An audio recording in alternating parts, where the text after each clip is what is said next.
Welcome to the Port of Sydney and the Joan Harris Cruise Pavilion. We invite you now to sit back for the next 15 minutes or so and enjoy our video presentation, which explores the roots of Cape Breton music and tells the story of the building of the world's tallest fiddle.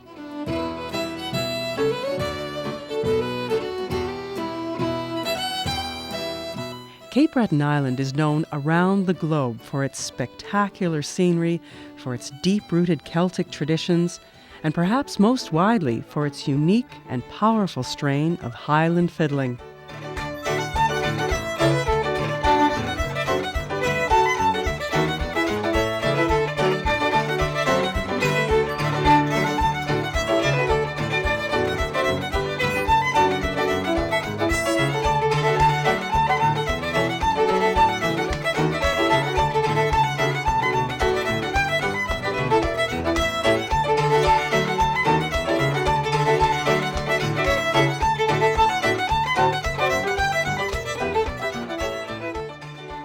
The Celtic form of fiddle playing, dates back to ancient times. It came from the continent, and people, when the migrations took place way back before the Roman Empire even, and they brought this style with them, the piping, from ancient times, biblical times, and they eventually found their way to Ireland and back over to Scotland. In the 1700s in Europe, there was a great revival in fiddling, and during this period, the ancestors of present-day Cape Bretoners were playing this kind of music.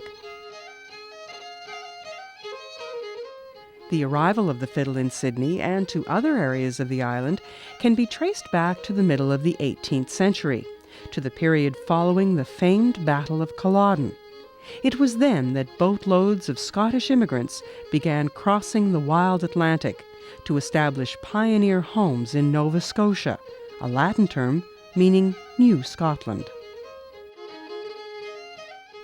Along with their meager possessions, these hardy settlers carried with them a wealth of culture, their Gaelic language, their songs and folklore, and their piping, dancing, and traditional violin playing.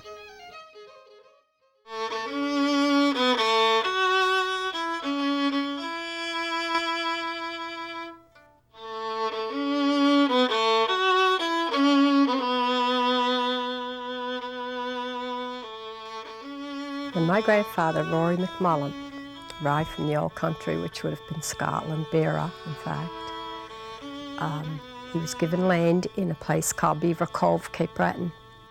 He wrote back to the family after he settled in and built his home, and he said to them, "I invite you to come to this new world by stating, 'Dear brother, here is a land where from one maple tree I can make soap, rope, sugar, heat, light, and music by making myself a new fiddle.'"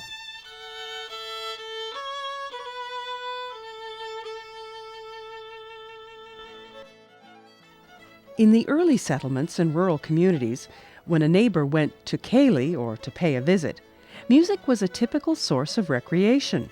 In fact, at most gatherings, be they barn raisings, weddings, or wakes, the fiddler was both required and heartily welcomed. With the arrival of the 20th century, we see the growth of schoolhouse dances and then witness the birth of two-day parish picnics. Here on outdoor stages, solo step dancers and square dancers tapped and shuffled to the lively fiddle tunes.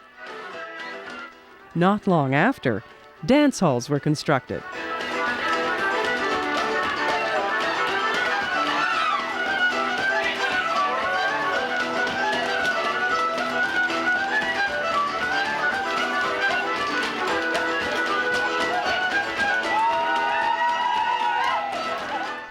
Well, the regular parish picnic would sometimes last for 2 days, and in some homes it lasted for a month. But in the early days, the dancing generally started about 11 o'clock in the morning. And it was nothing for people to drive the 50 or 60 miles with a horse and buggy. It didn't matter how you got a fiddle or what shape it was in. As long as you had a fiddle, you would play it. Well, it was the most important thing we had.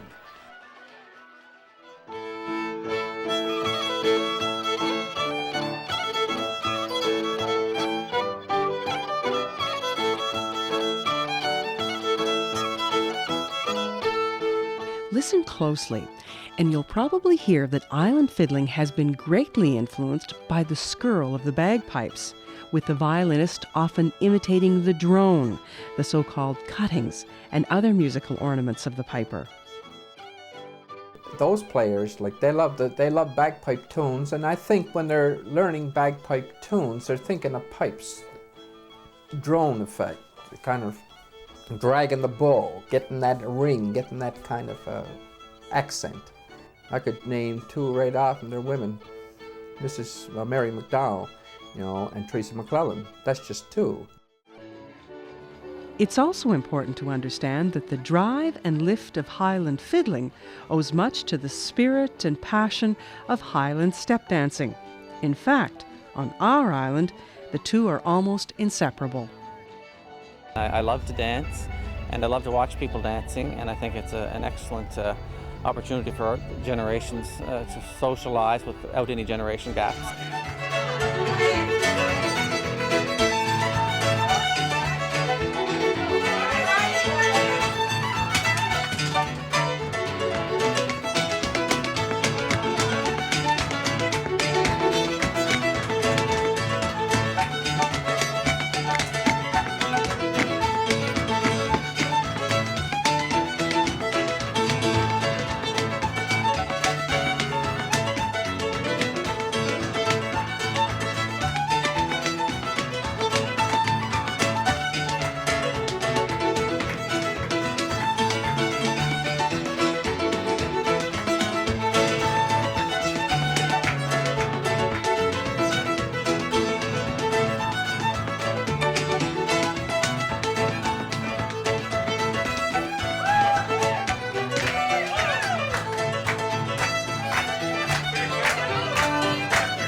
The early 78 RPM recordings were made around 1930.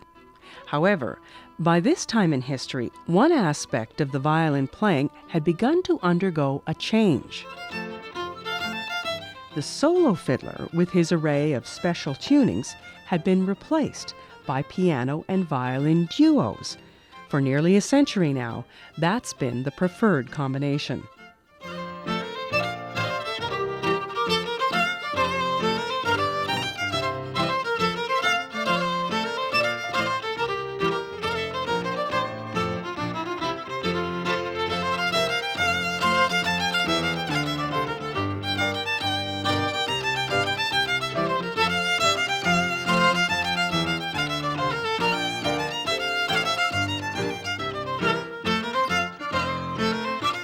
As coal and steel brought prosperity to the region, Gaelic-speaking musicians took their talents to the industrial area of Cape Breton, places like Sydney, Glace Bay, and New Waterford. Through the recordings, and later via radio and television exposure, fiddling stars like Winston Scotty Fitzgerald were created, and that music received international attention. Winston was my hero, although I liked a lot of the players.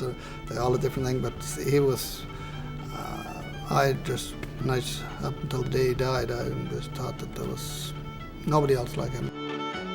The violin has always held a place of great importance in the lives of Cape Bretoners.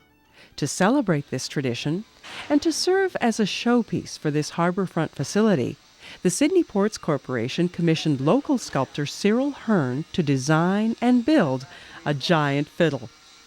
They wanted to make it basically out of aluminum and fiberglass. And being a steel sculptor, I suggested they make it out of steel. And so it was decided to make a steel sculpture based upon a Stradivarius-style violin. but scaled up to gigantic proportions. The Big Ceilidh Fiddle would stand 55 feet tall, weigh in at 8 tons, and yet appear to float 3 feet off the ground. We made a paper template, the actual size of the fiddle for when it's going to be finished. And from there, we laid it out to make stiffeners that's going to support the front and the back, and the interior support system for the whole fiddle. This part right here, this detail right here was the hardest part to get into it, because what it is actually compound curves, and it's on a taper. So if you did any kind of steel fabrication, you know that this is the hardest thing to make right here. From design to installation, the Big Fiddle took 8 months to build. No detail was too small to be overlooked. From the scrolled neck with functional tuning pegs to the strands and the bow, the accuracy and realism of the final sculpture is what most impresses those who come to see it. This is the first for me, and you know, like a lot of artists really love to have this job. They wait all their lifetime for something like this to happen for them. Finally, in January of 2005, the steel sculpture made the short journey to its new home in front of the cruise pavilion. Since that time, the fiddle has become a focal point for the community and continues to generate much excitement, attracting both tourists and local residents to downtown Sydney. They come to see and hear the Big Ceilidh Fiddle. Visitors are quick to discover that the sculpture is not only a feast for the eyes, but for the ears as well. The fiddle contains a sound system that continuously plays medleys of traditional Cape Breton music. And what of the music itself? Many tunes have been handed down by ear through the generations and are still performed at venues throughout the island. But Cape Breton also has a rich history of composition. Players who create music using the traditional art forms. The next step became obvious. Why not have an original medley of Cape Breton tunes composed for the installation? Renowned Mabou composer Cape Breton was chosen for the task. For myself, I get inspired more after a house session. If there's 5 or 6 or 10 fiddlers or musicians in the house and you're having a party, there seems to be more music ringing through my head the next day. You're inspired, I guess. It's the environment that it's kind of like an immersion, and they seem to come out then. The Ports medley consists of a march, strathspey, and reel. The tempo increases and the rhythm changes as each successive tune in the grouping is introduced.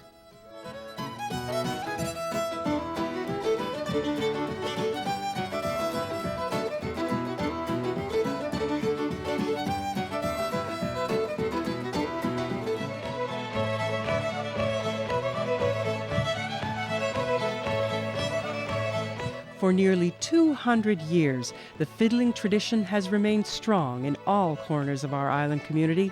Great players of both sexes and of all ages have risen to the fore.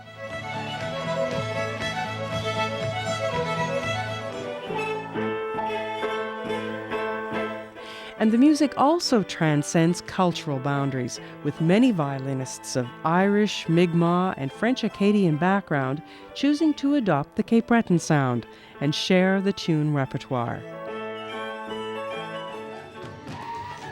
The fiddle has come to symbolize all that Cape Breton Island stands for: freedom, determination, scenic beauty, hospitality, and strong family ties.